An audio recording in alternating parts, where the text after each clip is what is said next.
नमस्कार, आप सभी को स्वागत है एक बार फिर आपका अपना YouTube चैनल और Facebook page land of democracy में। मैं बता दूं कि राजस्थान, महाराष्ट्र के बाद मध्य प्रदेश और उत्तराखंड के बाद अब बिहार के वैशाली जिले के हाजीपुर में एक मामला सामने आ रहा है। जी हाँ, 9 दिन से जो सुर्खियाँ जो आग पकड़ी हुई है, जगह जगह पे प्रोटेस्ट चल रहे हैं, वो नाम से पूरे अभी देश में प्रोटेस्ट चल रहा है। जी हाँ, मैं वही नाम की चर्चा कर रहा हूँ, I love Mohammad versus I love Mahadev.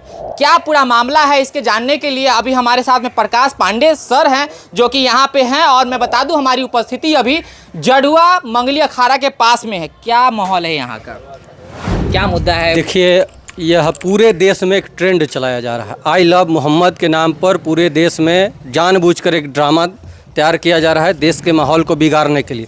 उसी कड़ी में आज हाजीपुर में भी माहौल बिगाड़ने के लिए इस जरुआ में लगभग 100 घरों में इस तरह का ये पोस्टर साट दिया गया है, आई लव मोहम्मद। और आई लव मोहम्मद, आप मोहम्मद से प्रेम करिए, उससे हमको क्या आपत्ति है, लेकिन उसमें जो शब्द आप लिखते हैं, काफिरों को धमकी देते हुए शब्द लिख रहे हैं। काफिर कौन है? काफिर धमकी किसको दिया जा रहा है? काफिर, वह जो शब्द है काफिर, हिंदू समाज को ही काफिर कहा जाता है। अच्छा, ये कहीं लिखा हुआ है क्या? कुरान में काफिर हिंदुओं के लिए उपयोग किया जाता है और हिंदू समाज को ही काफिर कहा जाता है। और उसमें काफिर, देखिए आप, उसमें लिखा क्या है, उसमें लिख रहा है, शाखों से टूट जाए हुए पत्ते नहीं, हम काफिर से जाके कह दो, औकात में रहें, दायरे में सिमट कर आया है हर रियावत से, हट कर आया है दुश्मन, आका को खबर कर दो, 2 शेर वापस पलट कर आया है। आका 2 जो शेर है वो किसके मतलब निश्चित वह उसके पास जो 2 कौन आतंकवादी बुलाकर वो रखे हैं, 2 कौन हिंदुओं को मारने के लिए शेर बुलाकर रखे हैं,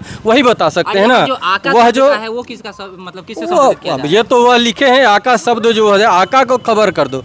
वो अपने जो हिंदुओं के अग्रणी भूमिका में जो लोग हैं, या आका आप समझ सकते हैं कि आज देश में हो सकता है, इसका यह भी विषय हो सकता है कि देश के प्रधानमंत्री को लेकर भी टीका टिप्पणी किया जा रहा हो। इसमें स्पष्ट काफिर शब्द का जिक्र है और कहा जा रहा है कि काफिर से जाकर कह दो, औकात में रहे, दायरे में सिमट कर आया है और दुश्मन आका को खबर कर दो। मतलब निश्चित कहीं ना कहीं देश के प्रधानमंत्री को टारगेट किया गया है और कह रहा है कि 2 शेर वापस लौट कर आए। तो ये कौन शेर, वो कौन मुस्लिम शेर बुला कर लाए हैं, कोई आतंकवादी बुला कर लाए हैं, या देश के प्रधानमंत्री को धमकी दे रहे हैं, हिंदुओं समाज को धमकी दे रहे हैं, या थोड़ी संख्या हिंदुओं की कम है तो क्या हिंदुओं को डराने का यह प्रयास नहीं है? हिंदू हर जगह से पलायन करे क्या? अब यह भारत देश में भी, उसमें भी यह हरिपुर, जहाँ भगवान विष्णु, भगवान हरि का अवतार हुआ है, वहाँ से भी क्या हिंदू पलायन करेगा? इस तरह की धमकी नहीं चलेगा। निश्चित तौर पर इसका हम सभी हिंदू समाज एकत्रित होकर विरोध करेंगे और जो भी दोषी होगा उस पर कार्रवाई करने की मांग करते हुए प्रशासन से आग्रह है कि उस पर निश्चित कार्रवाई करें। विरोध प्रदर्शन में आप लोग क्या कीजिएगा? रोड पे आइएगा, फिर अभी ट्रेंड चलाइएगा आई लव महादेव? देखिए, हम तो सबको मानने वाले लोग हैं, सबको प्रेम करने वाले लोग हैं। यही भारत देश है जो यहूदियों को भी जगह दिया है, जो अब्दुल कलाम को भी मान रहा है, जो रस्कान को भी मान रहा है।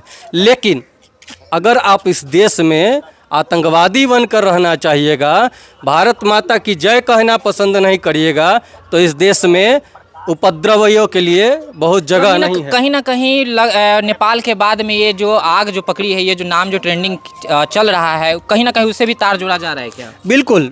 अभी देश के कई विघटित तत्व जिसको कह सकते हैं, जो देश के खिलाफ में रहने वाले लोग हैं, वैसा लोग बार बार यह कहते हैं कि नेपाल की तरह भारत में भी कर देंगे। अरे भारत सब दिन से जगा हुआ देश है, यह नेपाल कभी, जो आप झंझट और इस तरह का तरीका अपना रहे हैं, भारत में संभव नहीं है। आप यहीं की घटना देख लीजिए, अगर विद्रोह आप इस तरह का लगा तो लोग विद्रोह भी किए हैं, विरोध भी किए हैं कि गलत नहीं होने देंगे। इसका यह जो तरीका है, यह गलत है और यह जानबूझकर षड्यंत्र किया जा रहा है उन लोगों के द्वारा। हालांकि मैं बता दूं, जब यहाँ पे माहौल बिगड़ी थी तो यहाँ के जो स्थानीय पुलिस सुबोध कुमार जी यहाँ पर आकर निरीक्षण किया, जो कि फुटेज में आप देख सकते हैं किस तरीके से वो पूरे दल बल के साथ में पूरा क्षेत्र का भ्रमण करते हुए नजर आए। और उन्होंने क्या कहा, पहले वो उसको जानते हैं। अभी सूचना प्राप्त हुई थी कि जरुआ जो टाउन थाना अंतर्गत जगह है, वहाँ पे एक जगह कुछ पोस्टर लगाया गया है, विवादित पोस्टर, तो उसका सत्यापन किया गया है। पोस्टर का सत्यापन हुआ है और पोस्टर का जो लेखनी है उसको देखा गया है। उस लेखनी के अनुसार जो है हम लोग कानूनी कार्रवाई करेंगे। अभी तक एक व्यक्ति की गिरफ्तारी इसमें हुई है जिसको डिटेन किया गया है। किस मकसद से ये लगाया गया है वो भी हम लोग पता करने का प्रयास कर रहे हैं। अभी तक जो मामला आया है उसमें कहीं ना कहीं अशांति फैलाने की बात आ रही थी कि समाज में जो सौहार्द है उसको बिगाड़ने का प्रयास किया गया है। तो हम लोग जो है इसमें कठोर कार्रवाई अभी करेंगे। तो पोस्टर पे क्या लिखा हुआ था जिसमें ये हम लोग सीजर करवाए और सीजर करवाए हैं और वो कांड का जो है पार्ट बनेगा। क्या आप प्रिवेंटिव क्या कर रहे हैं सर आप लोग? प्रिवेंटिव अभी डिप्लॉयमेंट करा रहे हैं, फोर्स की डिप्लॉयमेंट यहाँ रहेगी 24/7 अगले त्यौहार तक। कितने घरों पे सर वो पोस्टर लगाया गया? पोस्टर लगभग 20 से 30 घरों पर लगा हुआ था।